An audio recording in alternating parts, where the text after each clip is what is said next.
नमस्कार दोस्तों, एक बार फिर से स्वागत है आपके अपने YouTube चैनल अध्यात्म टीवी पर।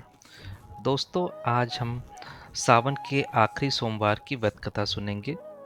तो सबसे पहले आपको सावन के आखिरी सोमवार की हार्दिक शुभकामनाएं। भगवान भोलेनाथ आपकी सभी मनोकामनाएं पूरी करें। तो चलिए दोस्तों, आज का वीडियो शुरू करते हैं। आज की वीडियो में हम आपके लिए भगवान शिव और उनकी परम भक्त की कहानी लेकर आए हैं। एक समय की बात है, भगवान शिव की परम भक्त एक बूढ़ी अम्मा थी, जो हर समय भगवान शिव का नाम जपती रहती थी। भोलेनाथ की पूजा अर्चना करती रहती थी, परंतु वह बुढ़िया बहुत कंजूस थी। वो कभी भी किसी को एक रोटी भी दान में नहीं देती थी।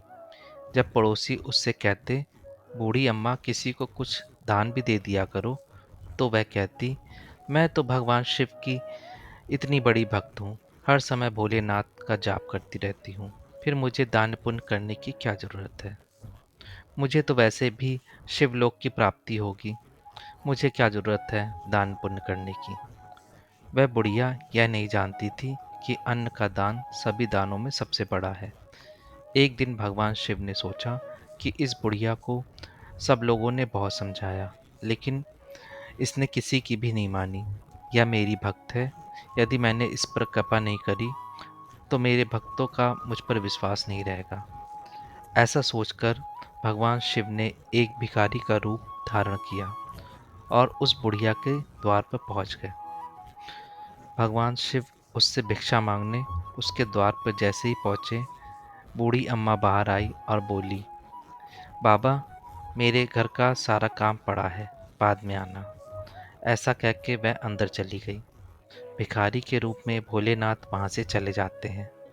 थोड़ी देर बाद भगवान शिव फिर उसके द्वार पर आकर भिक्षा मांगते हैं। बूढ़ी अम्मा फिर कह देती है, अभी मैं घर के काम कर रही हूँ, बाद में आना। भगवान शिव एक बार रात के समय में उसके द्वार पर भिक्षा मांगने आते हैं। तब बूढ़ी अम्मा उन्हें यह कह के टाल देती है कि अभी मेरे पास खाने को कुछ भी नहीं बचा है, जो कुछ था सब खत्म हो गया है, तुम बाद में आना। तब भगवान शिव सोचते हैं, एक बार फिर कल कोशिश करूंगा। ऐसा सोच के भोलेनाथ अगले दिन सुबह फिर उस बुढ़िया के द्वार पे पहुंचते हैं और भिक्षा मांगते हैं।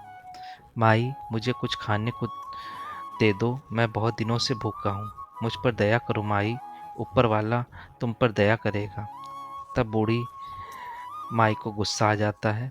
वह भिखारी के रूप में आए भोलेनाथ को खरी खोटी सुनाने लगती है और कहती है, तुम्हारे जैसे बहुत भीख मांगने आते हैं, चले जाओ यहाँ से।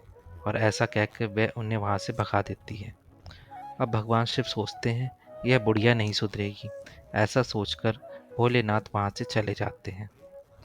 अब वह दिन भी आ जाता है जब बुढ़िया को लेने यम के दूत आते हैं। यम के दूत को देख करके बूढ़ी अम्मा बोली, अरे मुझे तो शिवलोक जाना है। यम के दूत बोले, बूढ़ी अम्मा, ऐसा तुमने कोई काम नहीं किया कि तुम्हें शिवलोक की प्राप्ति हो। तब बूढ़ी अम्मा बोली, मैं तो सुबह शाम भोलेनाथ का नाम जपती रहती थी, उनकी पूजा अर्चना करती रहती थी, इसलिए मुझे शिवलोक ले चलो। तब यम के दूत बोले, बूढ़ी अम्मा, शिव का नाम जपने से शिवलोक प्राप्त नहीं होता, उसके लिए अच्छे कर्म भी करने पड़ते हैं। अब बूढ़ी अम्मा रोने लगी और बोली, मुझे जहाँ ले जाना चाहते हो ले जाओ, लेकिन एक बार मुझे मेरे भोलेनाथ से मिलवा दो। तब यम के दूत बूढ़ी अम्मा को लेकर शिवलोक पहुंचे। शिवलोक पहुंचकर बूढ़ी अम्मा भगवान शिव के पैरों में गिर गई और कहने लगी, हे प्रभु, यह क्या, मैं तो सुबह शाम आपकी भक्ति करती थी, मुझे फिर भी शिवलोक की प्राप्ति क्यों नहीं हो रही। तब भगवान शिव बोले, बुढ़िया, तूने आज तक किसी को कुछ भी खाने को नहीं दिया, ना ही किसी को कुछ खिलाया। अन्नदान सबसे बड़ा दान है। मैं भी तेरे पास भिक्षा मांगने आया था, लेकिन तूने मुझे भिक्षा में एक दाना तक नहीं दिया। तब बुढ़िया भोलेनाथ के सामने हाथ जोड़कर रोने लगती है, प्रभु मुझे क्षमा कर दीजिए। भगवान शिव उसे एक मौका और देते हैं और कहते हैं, बुढ़िया, तूने मेरी बहुत भक्ति करी है, इसलिए तुझे मैं एक और मौका दे रहा हूँ। तू धरती पर जा और जाकर जितने पुण्य कर सकती है कर ले, क्योंकि तेरे पास सिर्फ 1 सप्ताह का समय होगा। वह बुढ़िया खुश हो जाती है और फिर वह अपने पुराने शरीर में समा जाती है। अब बुढ़िया के घर जो भी भिखारी आता, बुढ़िया उसे पूड़ी पकवान बनाकर खिलाती। रोज अच्छा भोजन बनाकर भिखारियों को बांट कर आती। 1 सप्ताह में बुढ़िया ने खूब कर्म धर्म का काम किया। अपने मरने से पहले उसने थाली लोटे से लेकर सोना चांदी अनाज आदि सब कुछ दान किया।